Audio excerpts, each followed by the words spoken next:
슬기로운 교회생활 35일차 본문입니다. 민수기 4장 47절에서 48절 말씀입니다. 30세부터 50세까지 회막봉사와 매는 일에 참여하여 일할 만한 모든 자 곧 그 계수된 자는 8,580명이라. 아멘. 오늘 하나님께서 다른 이스라엘 족속과 달리 이 레위인들은 두 가지 방식으로 구분해서 인구조사를 하십니다. 첫 번째 방식은 3장에 나와 있는데 1개월 이상 된 남자를 조사하는 것입니다. 이것은 레위인들의 정체성과 관련이 있습니다.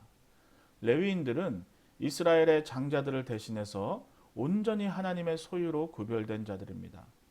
하나님은 애굽의 10가지 재앙을 내리실 때 장자 재앙에서 어린 양의 피를 문설주에 바른 이스라엘 가축과 사람의 초태생들을 살려주셨습니다. 그리고 이제 초태생은 나의 것이다 선언하셨습니다. 그래서 이스라엘 백성들은 동물의 초태생은 제물로 드리고 사람 초태생은 레위인으로 대신해서 바쳐지게 된 것입니다. 그러니까 레위인들은 죽음 가운데서 하나님의 은혜로 살게 된 초태생들이다 말할 수 있습니다. 마치 죄로 죽어야 할 우리가 하나님의 은혜로 살게 된 것과 같습니다. 우리 또한 하나님 앞에 레위인의 정체성, 즉 하나님의 소유된 자, 하나님의 자녀로서 구별된 삶을 살아야 할 것입니다. 그리고 오늘 본문이 속한 4장은 이제 두 번째 방식의 조사에 대해서 기록하고 있습니다. 바로 레위인 각 자손을 30세 이상 50세까지 조사한 것입니다.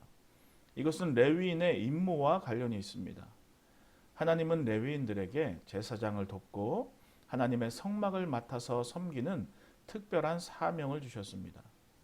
오늘 우리는 이 본문과 본문이 속한 4장을 보면서 하나님을 섬길 때 알아야 할 세 가지 교훈을 얻을 수 있습니다.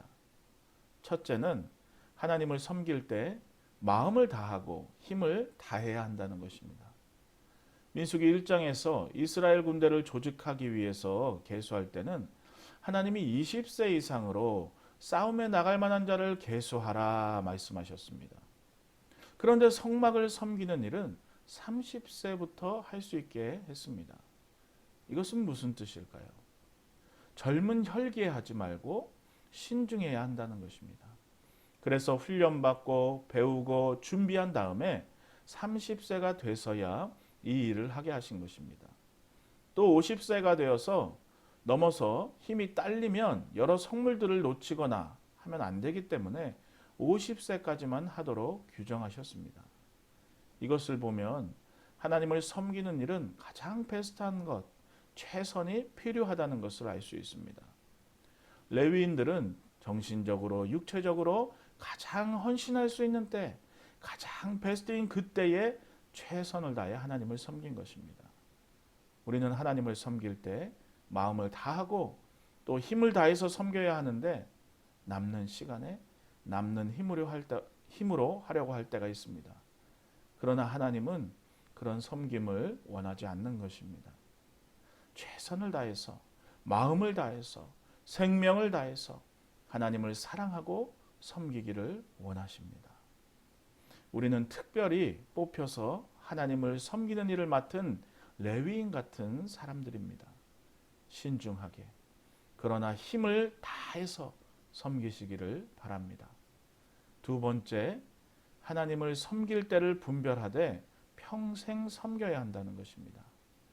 오늘 하나님이 레위인들에게 50세까지만 성막 임무를 맡게 하셨다고 했습니다. 이것은 섬길 수 있는 때가 있다는 것입니다. 건강해지고 돈 많아지고 하면 해야지 하면서 나중에 이렇게 미루다 보면 그 때를 놓칠 수 있습니다. 섬길 수 있을 때 섬겨야 하는 것입니다. 그러나 이 50세 이후에 레위인들은 어떻게 했을까요? 이제 끝났다 하고 손 놓고 있었을까요? 50세 이후의 레위인들은 일하는 레위인들을 대신해서 가정을 돌보고 또 20세 이하의 다음 세대들을 그동안 쌓아온 경륜으로 가르치고 준비하게 했을 것입니다. 앞에서 하는 일은 은퇴가 있을지 몰라도 하나님을 섬기고 공동체를 섬기는 일은 은퇴가 없습니다. 하나님의 나라를 위해서 기도하고 교회 공동체의 연약한 부분을 붙잡아주고 사랑과 구제의 일을 하는 것은 평생 해야 할 일입니다. 교회 직분 70세 은퇴는 이제 끝이 아니라 그때까지 쌓은 경륜으로 남들이 보지 못하는 더 큰 일을 하라는 자유를 주시는 것이다. 이렇게 생각하시고 하나님 앞에 가는 날까지 우리가 하나님과 지체들, 이웃들을 잘 섬겨야 할 것입니다. 마지막 셋째로 하나님을 섬길 때 하나님은 필요한 능력과 물질을 공급하신다는 것입니다. 4장에서 보면 하나님께서 레위인들에게 자손별로 각각 임무를 주시는데 먼저 고핫 자손은 둘째이지만 이 제사장 가문이 속한 그런 자손이기 때문에 중요한 성물을 담당하는 임무를 주십니다. 그리고 마진 게르손 자손은 주로 성막의 휘장들 그리고 덮개, 줄 같은 것을 담당하게 하시고 이 막내 무라리 자손은 널판, 기둥, 말뚝, 받침같이 무거운 것들을 담당하게 하셨습니다. 생각을 해보면 아마도 이 무라리 자손들 일이 제일 힘들었을 것이고 관리해야 할 물품도 많았을 것입니다. 무거운 말뚝만 해도 수십 개가 되었을 것입니다. 그래서 4장 32절에 보면 그들이 맡아맬 모든 기구의 품목을 지정하라 이렇게 명령하시고 있습니다. 말뚝 한 개도 없으면 성막은 온전히 지어질 수 없습니다. 그래서 말뚝 하나하나 누가 맡을지를 정해주라는 것입니다. 작은 일 같지만 그 일을 맡은 그 사람이 있어서 교회가 온전해지는 것입니다. 하나님의 일은 크고 작은 것이 따로 없습니다.